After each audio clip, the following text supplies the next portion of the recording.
Welcome to episode number 80 of the Roundtable. I'm Grant Brisby here with Anna McCullough and Mark Carrig. Mark, how are you doing today? Oh, fantastic. No, I'm not fantastic. A pipe broke in the kitchen and it's an absolute disaster, and there are workers coming through and trying to fix it. No, so I'm not fantastic. I'm lying to you. I'm sorry I've about been that. better, but it's okay. There can be worse. I could be an Eagles fan. So anyway, Segue into Andy. How are you doing, Andy? Hey, we finally found something leakier than the Philadelphia Eagles defense, the pipes in Mark's house. Bazinga. I'm done with the Eagles. Yeah.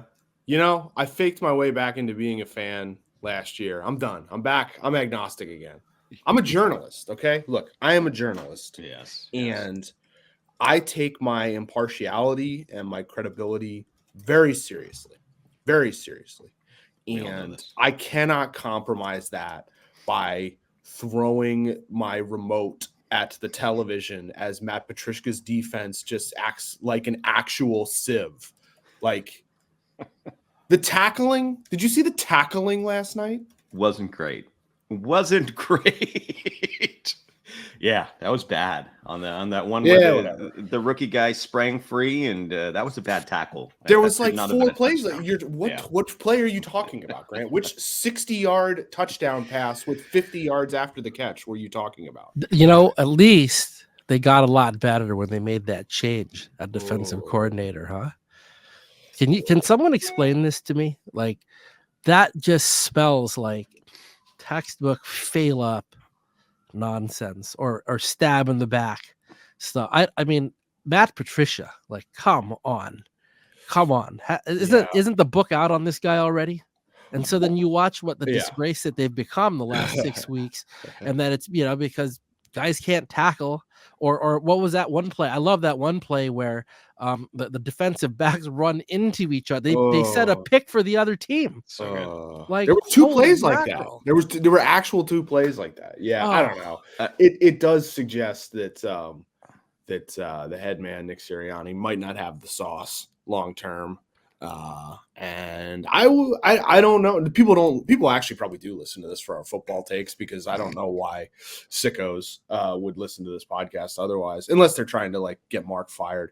But it is hard to envision the Birds not seriously considering making a change, considering, Belichick, Vrabel, Pete Carroll, and Jim Harbaugh are all available. So who knows? Who knows? Could be Harbaugh a new and Philly day. would be so funny. Yeah, there's no chance it'll be Harbaugh. Pete Carroll would be kind of fun. I don't know. I don't know if that'd be an upgrade or a downgrade. So, yeah, not a ton going on this week. We can't really fill 45 minutes with Jordan Hicks. Grant, did you go on any travels recently? I went to Tucson, Arizona this weekend. I'll have you know, I hand-fed an ostrich. They're bitey, but they don't have teeth. I saw Calexico perform with the Tucson Symphony Orchestra. It was just a delightful family getaway, just for a little long 3-day weekend. So that's what I did. Nothing Was you baseball. bring the ostrich? I wish. I did write about Jordan Hicks in a hotel room, though. So Have you called into KNBR suggesting the Giants should sign the ostrich? Man, that would be no, they need to get a minor leaguer with that nickname. I mean, come on, ostrich hats? You kidding me? You could do like little ostrich backpacks. You could do all sorts of things with an ostrich. So I'm just going to go on to Baseball America, pull up a list, pick one guy, and that's the ostrich. And if I'll keep writing about him, and if he breaks through, I get 20% of the cut of the ostrich hats. I am fascinated by the relief pitchers that keep saying, no, really, I'm a starter. No, really, I'm a starting pitcher. No, for real. Let me start some ball games. Because I covered Seth Lugo with the Mets. Yeah. And this was Seth Lugo for years and years and years. I'll do whatever they want. I'm a starter, though. No, really, I can start. And then finally, the San Diego Padres kind of listened to it. Mm-hmm. He was right. Dude's a starting pitcher, right? Like, in that. He's a rich one now. Yeah, I mean, look at him. He's a starting pitcher. That's great. So I've always been interested in that, right? People make calls about players, like starting pitchers, pretty early in their careers. This is what they are, and that's that. Mm-hmm.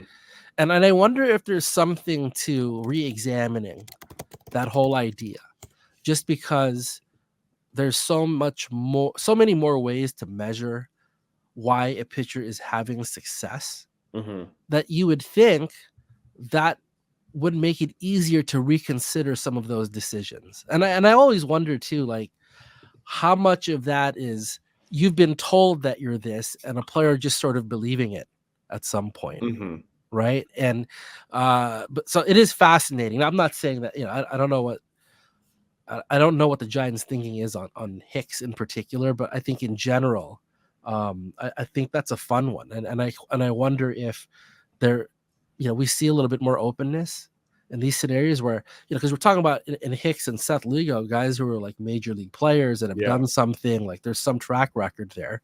Right. Nick Martinez too. Right. Signed with the Reds and planning to start. Yeah. So is this a thing? I wonder. With Hicks, he has a really interesting career path where he's drafted out of high school, right? And then he comes up when he's 20, 21. I mean, really early. He skipped AA and AAA, came up straight from high A. And because he could throw a million miles per hour, didn't really know where he's going. Before that, he was a starter, but the Cardinals said, no. This cat throws triple digits. He can fit in a bullpen right now. They were right. But he never lost that bug where it's like, no, I really want to start. I started my whole career. I envisioned myself as a starter. I don't think the Giants think he's a starter. I think that was kind of the price of admission. And they're in a position where they can go like, yeah, knock yourself out for a couple months. I mean, we're not really seeing it, but you're basically an opener for us, which we might have used anyway. We've got a bunch of young pitchers. We want to see who can stick in a rotation. It aligned. And so I really don't think they believe like, oh, wink, wink. We've got the secret sauce here. We've got a starter now, but they're going to let him try. So, go nuts. Well, I also think too, Mark, you raised the question of, do guys start believing what they're told about themselves, right? And this was maybe, like 10 years ago, I was talking with some Royals people about the idea of, starters versus relievers. And one of their people said to me something that I think is really true, even though it comes across as kind of harsh, but he was basically saying, all relievers are broken in some way. Right.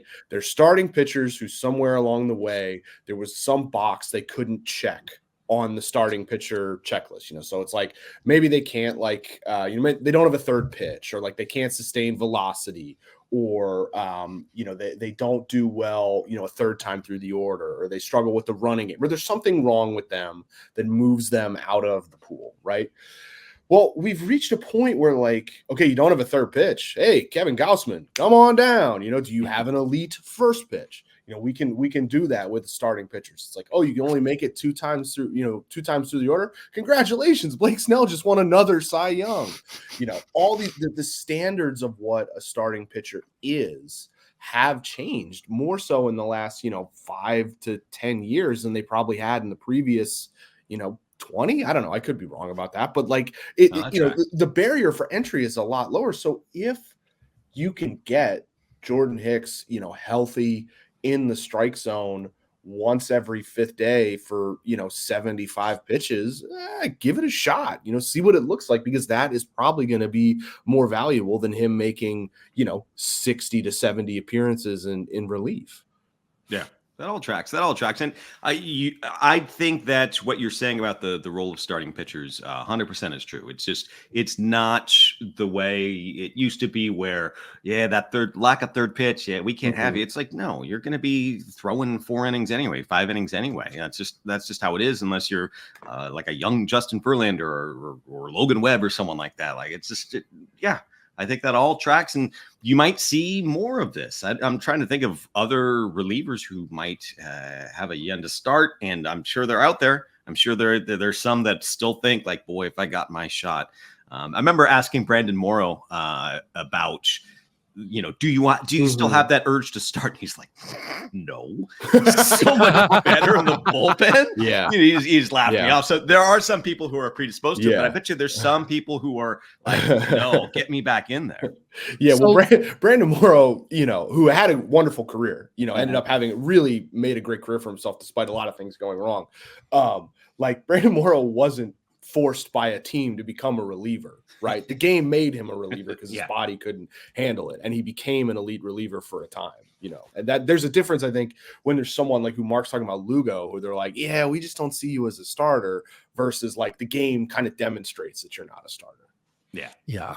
No, I mean it's what you're talking about, Andy, about the lower barrier for entry is interesting. I mean, we've all seen it, but as I watch it, like I remember just thinking to myself how much easier it would be to like manage pitchers if you had like a video game life meter on all of them.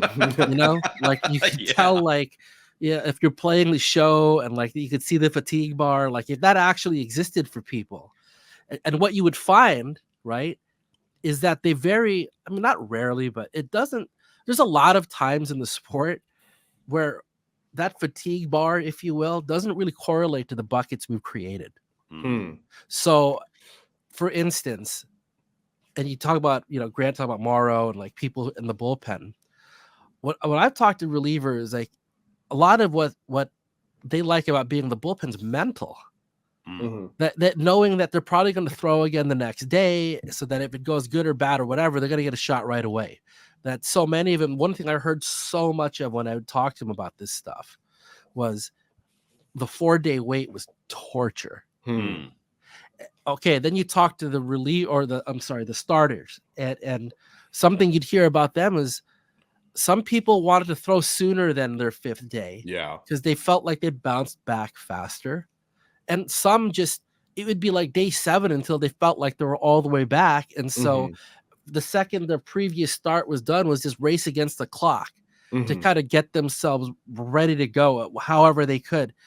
And I find like if the barrier for entry for starting pitcher is lower, what we're really saying is that role is totally it's getting more chipped away and redefined. Oh, totally. And so I think it now opens the possibilities for more of these things. Like, why does a pitcher have to go every 5 days? Yes, it's better for your schedule, and it's sort of this. It makes sense arbitrarily, right? But is that really the best performance that you're going to get out of a person? Like, everybody's so different, all right?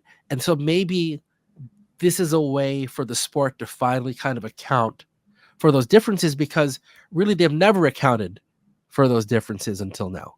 Yeah. Right. Like if you're a starting pitcher, the expectation was every 5 days. Actually, it's more now, right? Like it's really 6 in a lot of cases. Okay. So they're, but even still, like, what about the guy who might feel better like going every 4 days? Right. Like those people exist too. So, and I don't know. I just saw this thing about the NBA, like load management, like their claim that it doesn't really, impact injury or whatever. Like I think there's to some extent, there's some of that going on in baseball, I would think. Like not all the way, obviously, like there's some like tie-in for overuse or whatever, but I don't know. I wonder if there's a wider berth to be able to kind of maneuver around some of those things. It was when the Giants were using an opener 2 times, 3 times through the rotation. Sometimes the common complaint on Twitter was, "Oh my gosh, they're ruining their bullpen. They're ruining their bullpen. They're just everyone's gas." But that wasn't it. It was he had Manaea. He would go for 3 innings one day, and then it would be Junis the next day, and you'd have Alex Wood going this. And what they really had was kind of like a quasi 8-9 man rotation, right? And they had, like, if you look at how many innings, how many pitches Jacob Junis threw, it's fewer than the typical starter. It's very reliever-ish, but he was basically a starter. And I think that's how teams are going to start looking at things is less. We have a 5-man rotation, and then we've got our relievers. We got one long guy, and now you're going to start seeing quasi 8-man rotations, or maybe not an 8-man rotation, but like a 12, 13-man bullpen in a way. It's just going to be, rows of a different name or color, whatever. We're all going to be out getters. We're all, right. We're just, and we're going to, I will say that even though I said that, Sean Manaea didn't like his role. I mean, he was a team player, he's like, I'll do it. But you see, he signs with the Mets. He's like, no, I want to freaking start. I'm good at it. I think that so much of what, doing something outside the perceived norm, the perception, I don't know why I use perception twice, but whatever, the way it's absorbed matters a lot based on results. So, for example, the Dodgers are going to do a 6-man rotation this year. They might not call it a 6-man rotation. There might not be a designated 6-man, but the pitchers will have probably 5 days of rest as much as possible in between starts. And you know how I know that? Because they did it last year, and that was before they had Yoshinobu Yamamoto. Okay, like if you look at last year, their 4 main starters, the majority of them pitched the majority of their outings on extra rest, quote unquote extra rest. And so I think when you're teams who are sort of assembling a roster, you can't, I mean, this has been this way for almost 10 years, that the smartest teams, or at least the teams who had been trying to get ahead of this, hadn't looked at it as we need 5 guys who can throw for 1,000 innings. They were like, we have 1,000 innings. How do we do that? How do we get our 1,000 innings taken care of? And, it might be one guy takes 200 and another guy takes 150. How do you structure it so that the 150 is, sort of synced up properly so that he's, ready to go in October, all that sort of stuff. So I would like to say that I deserve credit for neither mentioning that Brandon Morrow was taken 5th overall in the 2006 draft, 2 slots ahead of Clayton Kershaw, and that Mark mentioned pitchers who like going on every 4th day. The Last of His Kind is due out May 7th. If it pre-orders are all, please pre-order the book, please. Anyway, I think it's going to be, this year will probably be seen with, there's going to be so much focus on the Dodgers. It's a copycat league. You will probably see teams being more open, and I'd have to actually look because I'm not like I'm not locked in on this on a day to day. I would be curious to know like how the best teams did their sort of days of rest. I think it's going to become more pronounced as year by year, but there's going to be such intense focus on the Dodgers that it's going to stop being seen as like, are you going to go to a 6-man? More as like, you got 6 guys, don't you? Yeah, I think there's something to that. Okay, as far as just not putting a label on it, actually just do it without calling it that. Yeah. And it sort of takes away some of the sting. And it's funny because baseball, I think we see things like a starting rotation and feel like it's been that way forever. Mm-hmm. And it hasn't. Actually, there used to be like 2 pitchers on the staff back. Like, they throw like all the innings, right? Like, I mean, so we have seen this evolve, right? Like, this is not something that's ever been static. So why would it just stop because it's 5-man rotation and a bullpen and a closer? Hell, the idea of like a straight up closer is relatively new, right? Yeah. Like that's within our lifetime that they invented this idea of a straight up closer, which by the way, right, the idea of a straight up closer doesn't even, there's no impact on how many times a team will win a ball game, like based on that specialization. It's my favorite fact. Like in football, right? Like field goal percentages keep skyrocketing. They climb and climb and climb and climb. In baseball, like if you look at 1955 or now, like the same percentage of teams win a ball game if they lead by 2 or 3 runs at the end of the game. Like it actually hasn't changed. Is that for real? Yeah. Like it hasn't changed very much. Whereas like, I don't know, back then, did you see people kicking 50-yard field goals? No. Now they're chip shots. Yeah. So like that, it's insane. And that's where specialization works. And baseball is where it doesn't work at all. Like the number's not that different. All right, going to take a little break to promote Spindrift Water. They're not a sponsor, but if they could send me a couple cases, shit's expensive, but it's delicious. So Spindrift Water, if you're out there, Spindrift. So let's go and let's go around and talk about the teams that should have done more. And there's still time to do more, man. There's still Blake Snell. There's still Jordan Montgomery. So this is all a little bit hasty. But at the same time, there are some teams where I'm looking at them and going, come on, taking their pulse. What are you doing here? That sort of thing. Who wants to go first and yell at a team?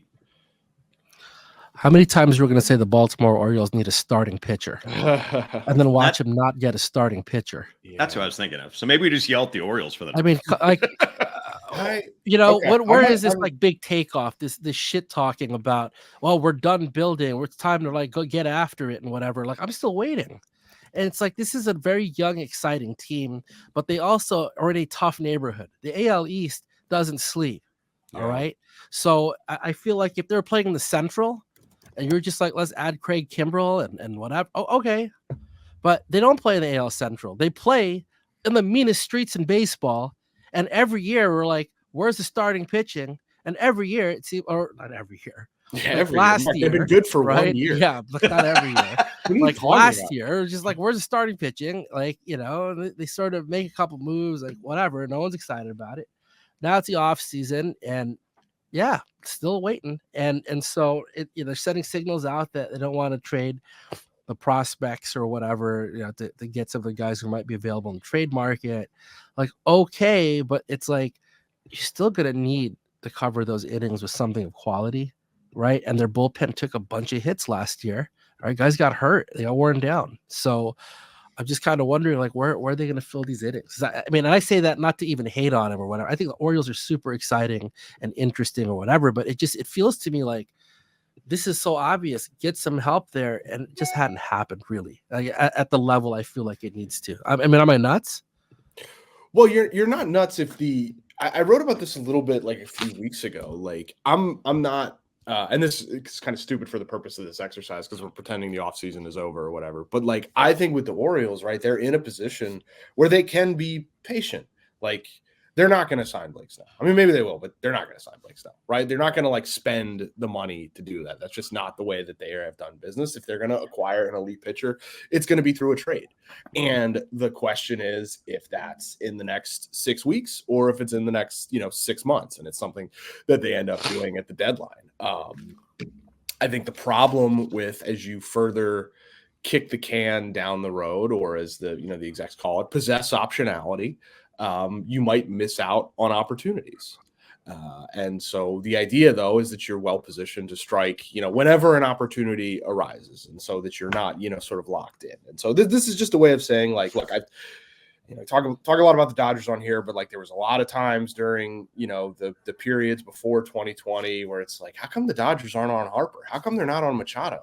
Oh man, they missed on Cole. Oh, they can't swing a trade for Lindor. Like they can't swing a trade for Stanton. Like, what are they doing? And then it's like, oh, hey, Mookie Betts just fell into our laps. Like that's nice, right? And so the Orioles could be in a position where it's like, why are they not like just getting this deal done for Dylan Cease? And then you look up in July and it's like, hey, Corbin Burns is actually a pretty good guy at the top of their rotation. So I'm not too critical of that because I feel like they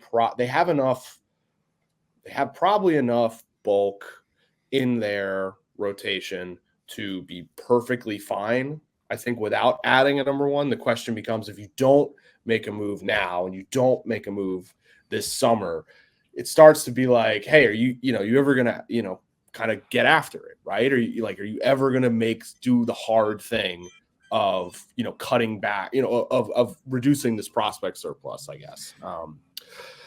I don't know. I'm more confused by them signing Craig Kimbrell. I don't mean to be like rude. Like I don't mean to be rude to Craig Kimbrell, who was maybe the best reliever of the past 15 years. There's something there's clearly something that they see with him that, having watched him for the past couple of years, that my eyes do not correlate with. So, I don't buy Mark. Mark's had enough. He loves Craig Kimbrell. But like, Grant, am I wrong? You know what I mean? Like when teams like clearly like the Orioles have a lot of like brain power in the way they make decisions, right? They're smart guys, all that sort of stuff. Like when you see a team that you perceive as smart doing something that a team that you would perceive as being on the less intellectually rigorous side, i.e. like, hey, let's sign the 9-time closer, even though every time we've watched him, it appears incredibly challenging for him to get someone out. Like you're clearly, you know what I mean? Yeah, 1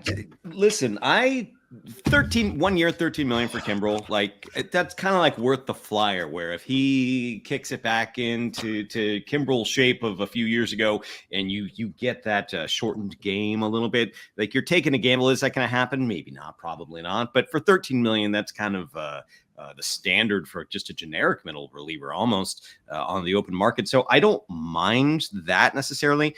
I can't believe that people would subject themselves to his style of pitching. That's the aesthetic.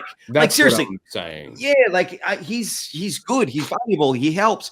But like I can't imagine having a stake in the game that he's pitching in And like watching him pitch, watching him trying to, because he's generally successful. I'm not trying to hate on him. Right. I'm just saying aesthetically, my baseball experience is rarely improved by Craig Kimbrell. Yeah. Nick Picoro, friend of the pod from the Arizona Republic, like during the NLCS, he was talking about watching Kimbrell, and he was just like, he has to work so hard for every single out.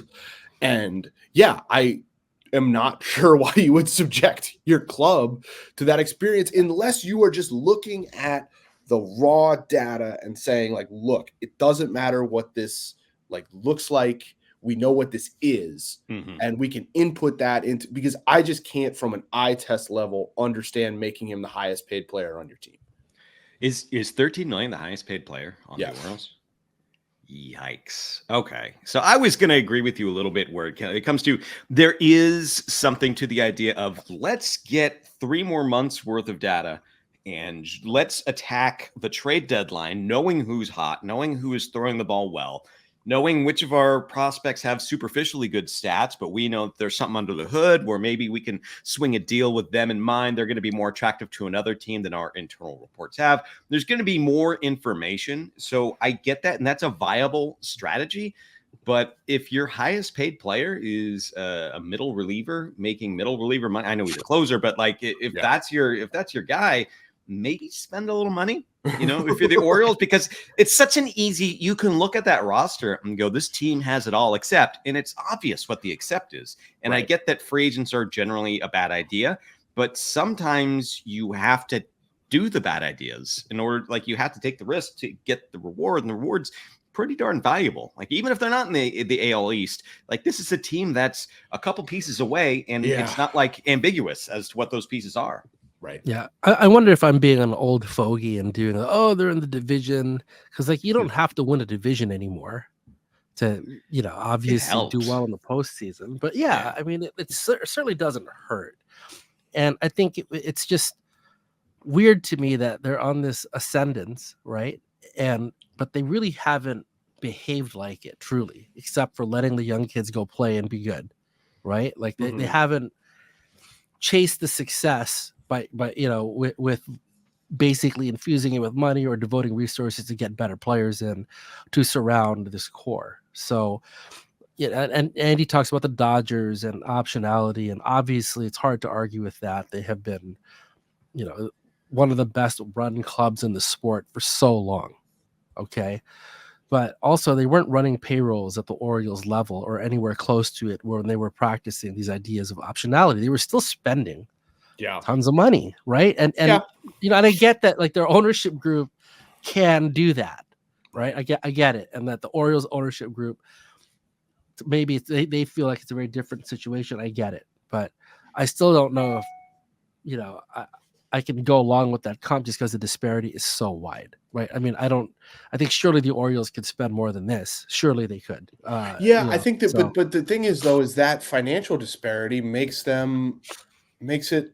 more important that they get it right and don't just spend to spend and don't just trade to trade, and so that almost handcuffs them more in a way, right? Because if the Dodgers sign, whatever, like I don't know, if they sign a player and he's not particularly good, right? They sign Trevor Bauer. Well, I was talking more in that's like a catastrophe, but I was thinking more of the, like, you sign a player for $460 and he's not very good, like a mid-tier free agent, right? That doesn't prevent the Dodgers from doing anything, right? For the Orioles, if they all of a sudden have $460 on their books, that might stop them from doing something. Sure. And so you have to be really, really targeted and really sure. So it actually increases the need for caution again, or they could spend in conjunction with their revenues, pro labor, all that sort of stuff. But, he just was virulently anti-labor right there. I'm not being anti-labor. I'm explaining why they're doing what they're doing. They work in a monopoly, Mark. The entire construct is anti-labor. I was just kidding. I was just trying to press a button. Jeez, did I hit it? Yeah. The thing with the Orioles, okay, so I guess what I'm not giving him enough credit for is that John Means is back. Business. He should be to full strength. You've got Bradish, you've got Rodriguez. Dean Kramer had a good year last year, very promising in a lot of respects. We're just talking about one spot, and that's where I get that they can't afford to whiff that often. I feel like they should be able to whiff once. You know what I mean? I think that they can handle one 460 or even like one 5-100. Like I feel like the Orioles, if they had that, they could go, raspberries, but they can still sign other players. I think they get one, and their roster is set up to where that is the glaring holes. They've got like a 26-man roster, and there's one spot on it where they can be really, really improved for this coming season and the postseason if they get there. Yeah, well, I think you, Grant Brisbee, are giving them that authority. It's not clear if John Angelos is providing them that same authority to like whiff. Yeah, I'm officially giving them that authority, by the way. Hey, friend of the pod, come on anytime. Yeah, no. Who else is in this conversation? Well, what are the Cubs doing? Are the Cubs good? I like Imanaga, but at the same time, how much do you like Imanaga? How much I like him? I like him a lot. I think he's got a deception that people aren't necessarily giving enough credit for. I think he's got a good mix of pitches. He struck out more guys last year than Yamamoto, both in, like number of strikeouts, but also rate. I think he's a sneaky, deceptive guy, and I think he really wanted to be on the Cubs, and now he is. They're better with him on it, but I agree. Like Matt Chapman kind of fits that roster perfectly. So he's still out there. Let's see if they do it. But it's been a weird, quiet offseason for them. Yeah. Imanaga certainly deceived me into thinking he was going to get more than $53 million. Everyone. Yeah. Almost like his market cratered. Yeah. I don't know. He could be good. Who knows? It's tough. It's a lot tougher to, not a lot tougher, but there are some challenges in coming over. It's not as hard as it used to be. But even then, they won 83 games last year, right? They clearly decided that moving on from David Ross and bringing in Craig Counsell was worth, the Agita. But it's like, who's the best player on that team? Like Justin Steele? It's just kind of unclear. Like, are they ready for prime time or not? And they haven't done much to, change kind of that perception. So they're a club who still has, I think Jed Hoyer said this weekend, they're in the 4th inning of the offseason, which sure, makes sense. I'd say it's probably closer to the 5th, but I don't want to quibble. So a lot of, there's still, I just don't know how adding Matt Chapman, it fits though. It fits. That's I don't know. A lot of money. He's like a really good defender, but the bat. It's a rough. He's a rough player to peg. He's a rough player to get excited about. But he's also really good. But he's also the bat. The contact. Where's the contact? But he's really good. And, look at the WAR. But also, it's almost like he's the hitting version of Craig Kimbrell. He's the infield Cody Bellinger. Cody. Because Bellinger's going to play plus defense, right? He obviously his swings are like the ups and downs are more pronounced even than Chapman. Although Chapman was had a 650 OPS after April this past year, so that's injured Bellingerian territory. There's just when you're looking at free agents, especially the ones who get there, entering their 30s, man, it's it's a scary proposition sometimes if you're, anti-labor. I'm just thinking about when Matt Chapman and Matt Olson were on the same team. And if you were to ask me, which one of those two would you have, a little bit of hesitation giving a long-term deal to? Right. I wouldn't have said Matt Chapman. I would have said Matt Olson. Oh, right. Interesting. Right? Yeah. So I don't know if I would have said. I mean, I don't. The point is, it was a fun exercise then, and it's kind of fun now because, all these things about Matt Chapman is he's undeniably a really good ball player. Yeah, undeniably going to help a team win more ball games. But also, it's not a straightforward case when it comes to this context of, what did you say, Grant? Tough player to play or to pay. Tough player to pay. So I don't agree with that, and it's odd. Except the case of the Chicago Cubs, boy, does it fit, right? Doesn't it? Is it not? It seems like it really clicks in. So wait, so you're telling me there was a team that had Olsen at first and Chapman at third. Wild.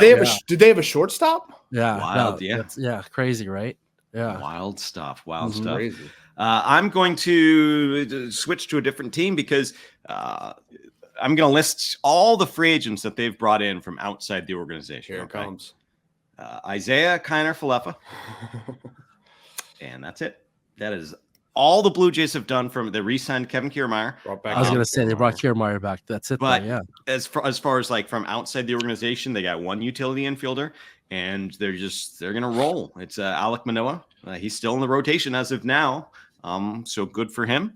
I think the Blue Jays maybe could be doing more. It's almost like they're an advanced version of the Orioles, but they're not winning as much. But they've got so many pieces, and you just wonder, where's the urgency? Well, okay, so you think they should add a pitcher? I think so. I mean, they've got a pretty full rotation, right? And you don't want to give up on Manoah, right? Yeah. Quite yet. So I get it. I think that there's like something they should be doing something, and I don't know if it's in the bullpen. I don't know if it's just an outfielder that helps make Kiermaier less of a full-time guy, because I don't expect him to hit like he did last year. Right. I don't know what it is. If I'm a Blue Jays fan, I'm acting like the Giants fans are right now. You know what I mean? Well, I think the problem, and I think this is kind of the problem for the Blue Jays is similar to what the solution is, which is they need their guys to be their guys. Mm-hmm. Right? They need Vlad Guerrero to be closer to the MVP version rather than the 780 OPS version. Right? They need, like Bichette to be, a 6-win player. They need George Springer, and I know this is challenging just given his injury history, but they need him on the field more.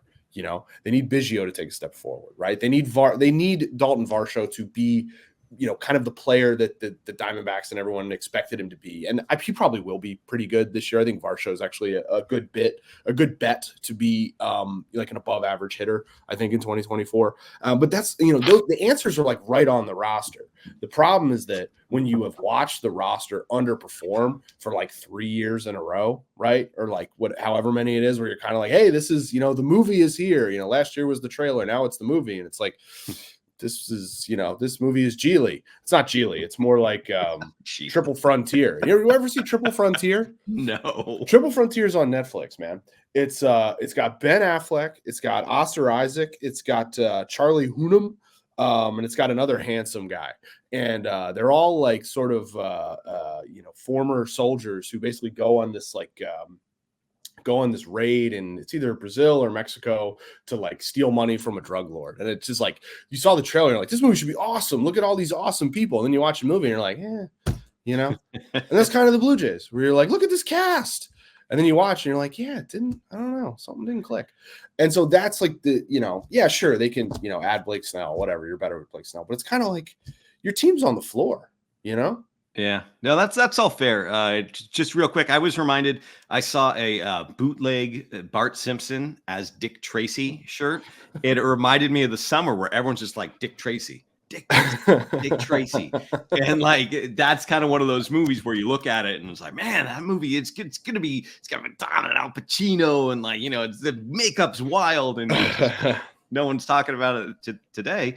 Anyway, I get it. And your point about Varsho is good, because I forgot how poorly he hit in his first year at the Blue Jays. He had an 85 adjusted OPS, 674. He was still worth like 4 wins. He's a really player, really good defender. Yeah. And I know, just like being around the Diamondbacks during the World Series, and during that run, like they were continuously talking up. They're like, no, like Varsho, because a couple of times they would kind of be asked about the trade with Moreno, because it looked like it was a clear win for the Diamondbacks, right?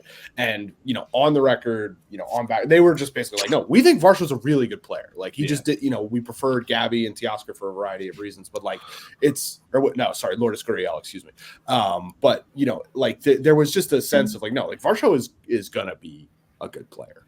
Yeah. The one thing I didn't like with the Blue Jays is that they got him, and the whole point of Dalton Varsho is that he's a freak who can be a Gold Glove type catcher and a Gold Glove type center fielder, which Mhm. should be illegal. But they didn't use him at catcher. I mean, I get why they have. They have too many. I mean, yeah, but that's like if I'm going to pay the premium that they did for Dalton Varsho, don't you want to like sneak him in at catcher a couple of times? I don't know. I mean, maybe with just the injury risk. I mean, and it's like when you have Kevin Kiermaier, right? His value goes down even more because he's playing left field, instead of primary center field. But he still was like a 4-win player as a 15% worse than the average hitter. So that suggests that if he maintains his defensive level and gets closer to average, like he becomes a potential real stud. And that's the path, it feels like, for the Blue Jays, right? It's just internal improvement. That's a great point, because like they have been the team that everybody's like they're going to be good, and they're just short, right? They're just short. And it's oftentimes been their guys, right? Like, and Manoah being obviously the most extreme example of this season, just sort of not being what you'd expect them to be. So, Vlad Guerrero Jr., obviously one of those people. They didn't settle on a salary this year. Like the fact that they could end up in some kind of hearing with this guy for arbitration. Like, think about how destructive that could be. Now, I don't think they're filing trial team, right? I think they'll probably keep negotiating, because I think they did that with even like Bichette last year. But the difference is something like $1.5 million right now. So it tells you just about, like, at least that sends a signal to me that they have some of these feelings about Vlad Guerrero Jr. too. They see that, like, they're not quite sure like what they're gonna get out of him, or whatever. Like, I don't know. It really sends a sign. I'm going to read you Vlad Guerrero's OPSs by season. Ready? 772, 791, 1,002, 818, 788. Seems like, now again, he's 24 years old, right? So, like, I'm not saying this is the player he's going to be. I am suggesting when it was written that he was a better hitter than his father, my brain exploded. Now, like, he could be a 900,000 guy, but what he is right now is not that. And so they, it could be, like, he's demonstrated who he is at this level. It's kind of on him to level back up. He's shown it's possible. It's possible to be both, but he's been one version 4 out of 5 times. That's all fair. And I think we're going to end on that dour note. My goodness. Yeah. No, this has been episode 80 of the Roundtable. Episode 80. We'll be back in a couple weeks. See you then.